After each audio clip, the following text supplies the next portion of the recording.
اللہ تمہاری اولاد کے بارے میں تم کو ارشاد فرماتا ہے کہ ایک لڑکے کا حصہ 2 لڑکیوں کے حصے کے برابر ہے، اور اگر اولاد میت صرف لڑکیاں ہی ہوں یعنی 2 یا 2 سے زیادہ تو کل ترکے میں ان کا 2/3 ہے، اور اگر صرف ایک لڑکی ہو تو اس کا نصف ہے، اور میت کے ماں باپ کا یعنی دونوں میں سے ہر ایک کا ترکے میں 6واں حصہ ہے، بشرطے کہ میت کی اولاد ہو،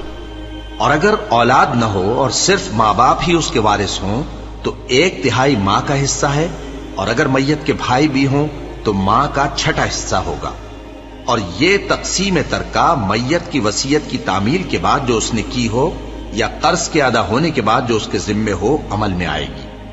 تم کو معلوم نہیں کہ تمہارے باپ دادوں اور بیٹوں اور پوتوں میں سے فائدے کے لحاظ سے کون تم سے زیادہ قریب ہے۔ یہ حصے اللہ کے مقرر کیے ہوئے ہیں، اور اللہ سب کچھ جاننے والا ہے، حکمت والا ہے۔ اور جو مال تمہاری بیویاں چھوڑ مریں اگر ان کی اولاد نہ ہو تو اس میں سے نصف تمہارا ہے، پھر اگر ان کی اولاد ہو تو ترکے میں تمہارا حصہ 1/4 ہے، لیکن یہ تقسیم وصیت کی تعمیل کے بعد جو انہوں نے کی ہو یا قرض کے ادا ہونے کے بعد جو ان کے ذمے ہو کی جائے گی۔ اور جو مال تم مرد چھوڑ مرو اگر تمہاری اولاد نہ ہو تو تمہاری بیویوں کا اس میں 1/4 حصہ ہے، پھر اگر تمہاری اولاد ہو تو ان کا 8واں حصہ ہے۔ یہ حصے تمہاری وصیت کی تعمیل کے بعد جو تم نے کی ہو اور ادائے قرض کے بعد تقسیم کیے جائیں گے۔ اور اگر ایسے مرد یا عورت کی میراث ہو جس کے نہ باپ ہو نہ بیٹا مگر اس کے بھائی یا بہن ہو تو ان میں سے ہر ایک کا 6واں حصہ ہے، اور اگر ایک سے زیادہ ہوں تو سب 1/3 میں شریک ہوں گے۔ یہ حصے بھی بعد ادائے وصیت و قرض بشرطے کہ ان سے میت نے کسی کا نقصان نہ کیا ہو تقسیم کیے جائیں گے۔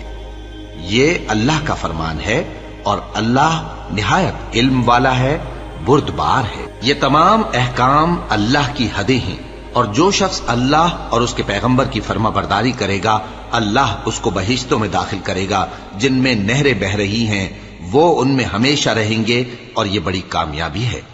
اور جو اللہ اور اس کے رسول کی نافرمانی کرے گا اور اس کی حدوں سے نکل جائے گا اس کو اللہ دوزخ میں ڈالے گا جہاں وہ ہمیشہ رہے گا، اور اس کو ذلت کا عذاب ہوگا۔ مسلمانوں، تمہاری عورتوں میں جو بدکاری کا ارتکاب کر بیٹھیں ان پر اپنے لوگوں میں سے 4 شخصوں کی شہادت لو، اگر وہ ان کی بدکاری کی گواہی دیں تو ان عورتوں کو گھروں میں بند رکھو یہاں تک کہ موت ان کا کام تمام کر دے، یا اللہ ان کے لیے کوئی اور سبیل پیدا کرے۔